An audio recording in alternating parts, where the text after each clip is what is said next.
What's up everybody, it's Joe here with Joseph Blake Photography, and in today's video I have a review for you of the Zima Cube Pro personal cloud. I've had it for a couple of weeks, I've been using it considerably, and I've got a lot of thoughts, so let's jump in. Okay, so right off the bat, this is the Zima Cube Pro. There are a couple of different models. There's the Zima Cube Personal Cloud, the Zima Cube Pro, and the Zima Cube Pro Creator Edition. Zima board did send this to me to review. They are not paying me for this review, and I will not be keeping this. This will be going on the list of Instagram giveaway items. More on that later on in the video if you're interested. But I want to tell you that I have been using it and kind of poking at it, and I am of course a working photographer here in Las Vegas as well as a content creator here on YouTube, and so I have been using this in the way that I think a photographer and a content creator would use it. But I also am a big home automation enthusiast, right? And before I even got this, I was running a Homebridge server, I've got a Plex server, right? Which are all things that this also does, because it's more than just network attached storage. It does a lot more than that. Okay, before we get into the specs, I want to give you kind of a tour of the outside. And the first thing that I kind of want to show you is the front here. And the front ports are basically what you would expect to see out of like a traditional, Windows PC or an SFF. Anybody old enough to remember building shuttles? But you've got USB-A, a USB-C port, a headphone jack, and a power button. But hidden on the front here, and this is one thing that I would definitely say they need to change this, right? There's not a lot about this that I don't like, but there's definitely, this was the hardest. You get out of the box and you're like, how get to hard drives? This grill in the front, and basically you just kind of have to like peel it off. Once it's off, boom, there are your hard drive bays.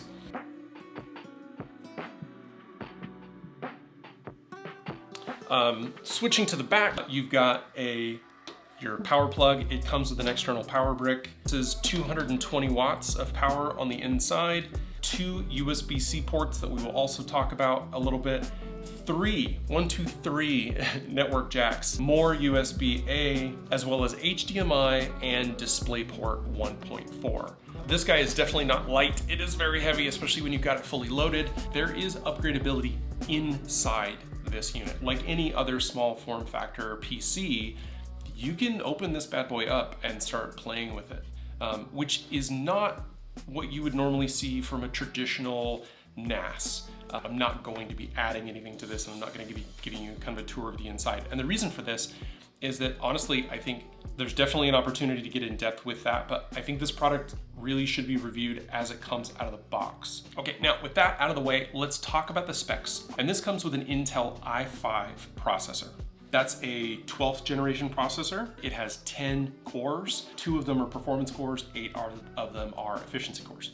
Now that chip and this product supports up to 64 gigabytes of DDR5 memory, and this one comes in the Pro configuration, comes with 16 gigabytes. It comes with a 256 gigabyte NVMe storage device, which is where the OS is stored. It is capable of handling 164 terabytes of total addressable storage. So when they sent this to me, it did not include hard drives. It did happen to have 5 4 terabyte Western Digital black drives that I used in a previous storage device. So I threw those into slots 1, 2, 3, 4, and 5. One thing I would mention on these drive bays, and this is probably just another thing that I kind of wish that they might update or change, is that these drive bays are not toolless. You do have to screw these drives in. It's an additional step that you have to take to get it configured.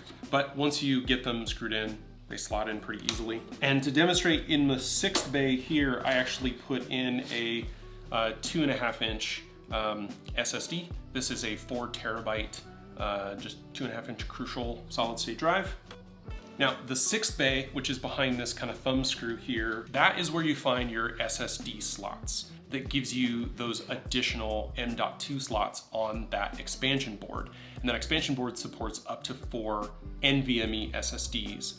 Now I have put 2 in there because honestly that's what I had available. On the Pro model, it will support up to 4, and the total throughput on that board is 3,200 megabytes per second. But moving to the back, this is where things get interesting. So when we start talking about connectivity externally, like being able to hook other stuff up to this and really use it as the storage server that it's designed to be for, 10 gigabit networking is pretty cool, as well as 2.5 and 1, depending on how your network is configured, but not the most exciting thing. So here's what's interesting. It has these 2 USB-C ports. Now, for anyone who has used Thunderbolt storage in the past, you know that it can be very, very fast. This does not use the Thunderbolt protocol in that way. It uses networking over Thunderbolt.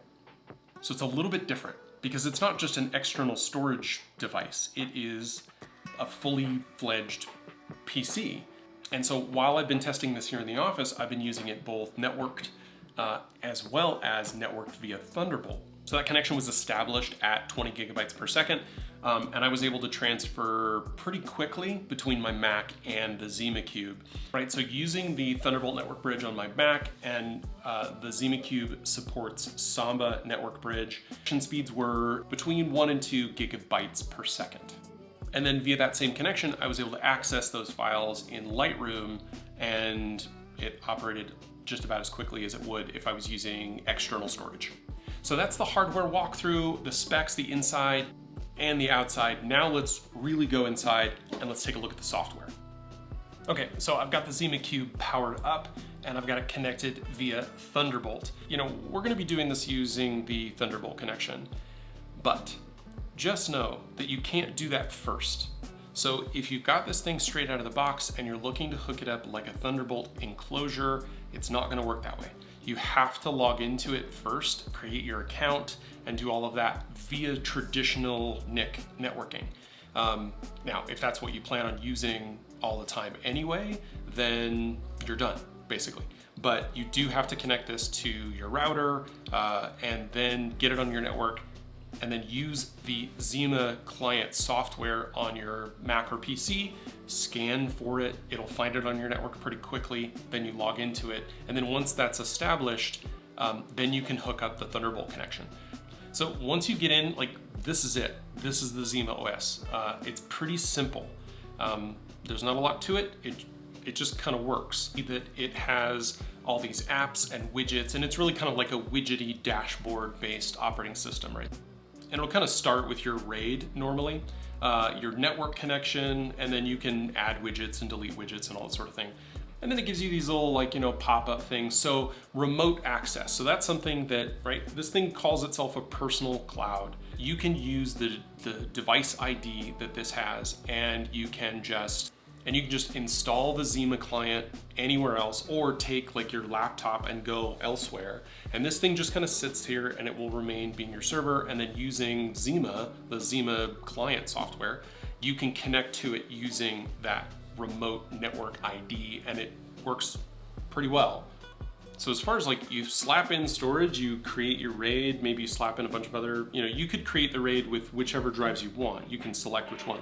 And then you could potentially put in different drives for different purposes. So if you're like me and you kind of have a cascading workflow where you start with your fastest drives for things like, you know, culling and editing, and then you move things over to kind of a secondary drive that's maybe quick if you need to do social media posts, if you're doing Reels and, you know, Instagram and TikToks, or if you're doing other things with those files and you want quick access to them, I put them in kind of my second tier speed. And then when it's time to put them into kind of deep storage or archive, where maybe I do want to access them in the future, but it's not going to be something that I'm going to be doing a lot of, that's when they would go on that RAID. That's when I want both, you know, speed to read when I need them, while at the same time I want the security of having the RAID 5 capability.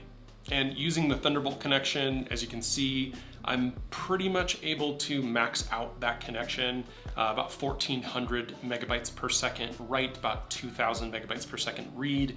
That's about as fast as you're going to be able to get out of that. For example, if you connected a card reader to this to be able to quickly ingest your photo shoot files, which is what I have been doing, put them on the NVMe, and then edit off of that.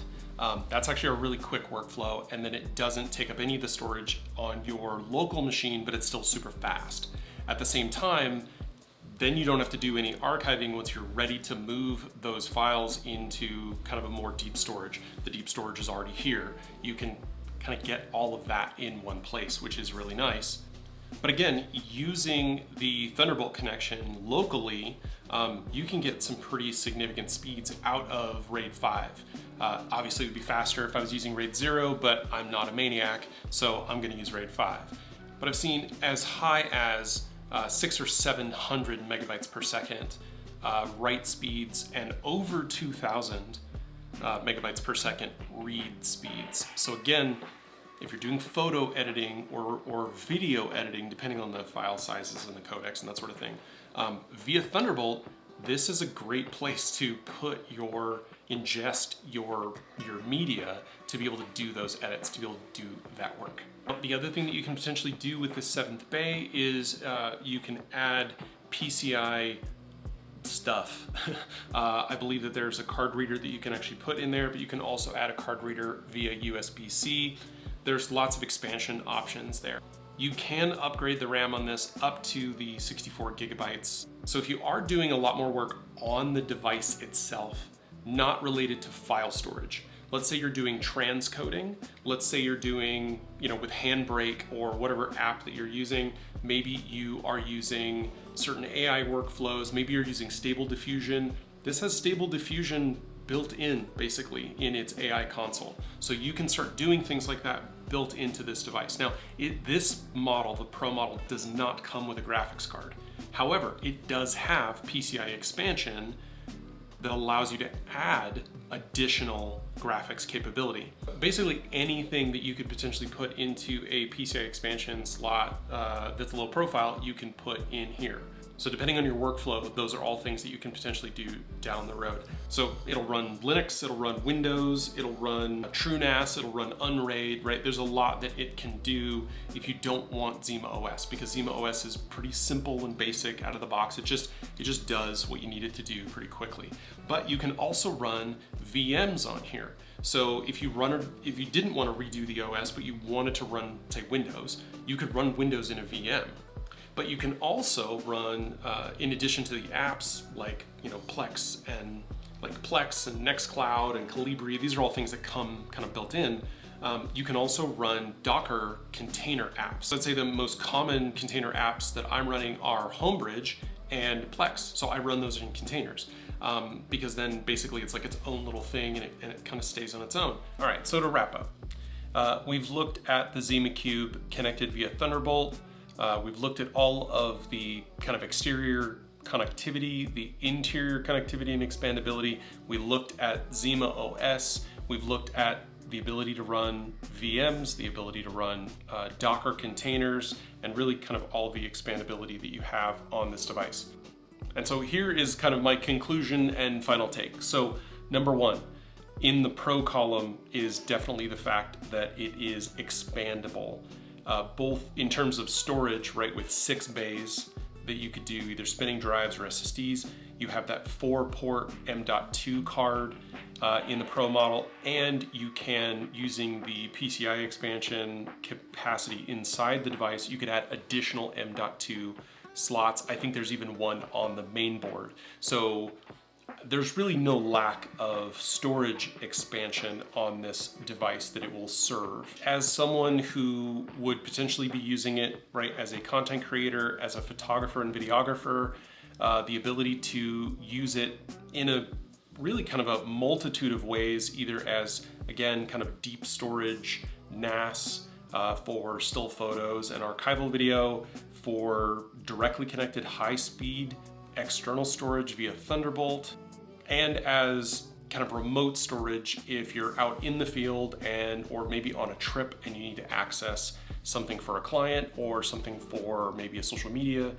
campaign that you're working on and you need access to your assets and your work, you have it via that cloud-based connection. Another thing that I'm going to put in the Pro column, and some people may disagree with me, but is the OS. It is basic. It is simple. I think that's a positive because for what I'm gonna use it for, that actually is really nice because then I don't have to worry about configuring a bunch of stuff. It just kind of works out of the box, which is the point. But in that same vein, you could put a number of other operating systems on it. And here are the cons. Here are the things that I think that they could potentially improve about it. Some of the stuff I've already talked about. Number one, I think that they should implement an update to this device to make the bays toolless. In that same vein is that front grille. That thing needs to be reconfigured as like a little door or something. Next on the con side is definitely the sound levels.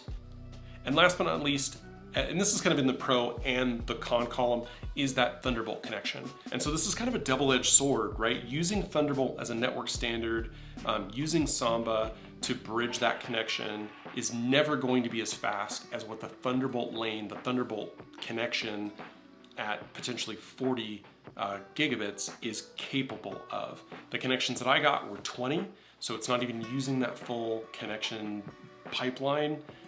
It's considerably faster than Ethernet would be on its own, even up to the 10 gig connection, which is great. But using Thunderbolt as network and not as like direct attached storage, it's a pro and a con, right? You get the connectivity and speed of Thunderbolt, or at least some of it, but you don't get all of it. And so in my use case, specifically as a photographer and content creator, I think that having this thing connected via Thunderbolt is fantastic. It's way faster than even the fastest NIC connection, and it can definitely serve my needs as an exterior storage solution with terabytes and terabytes of space. So I never have to run out when I'm archiving video or photos or anything that I'm working on. I can always have it available. And if I'm on the go, I can have it available via network. So honestly, if it didn't have that Thunderbolt connection, it wouldn't be a product that I would necessarily use. But since it does have that Thunderbolt connection, I can say wholeheartedly that I would. So that's my take. Let me know down in the comments if you agree, if you disagree. I've got a link down below if you want to take a closer look at this thing. If you have any questions for me or my experience with the Zima Cube Pro, let me know down in the comments. Thanks to them for sending this to me. This was a fun item to review. It's been kind of a cool gadget to play around with. And if this is the kind of thing that you're into, I'd appreciate it if you hit the subscribe button. If you thought this video was helpful and informative, I'd appreciate it if you hit the like button. Thanks again for watching, and I'll see you in the next one.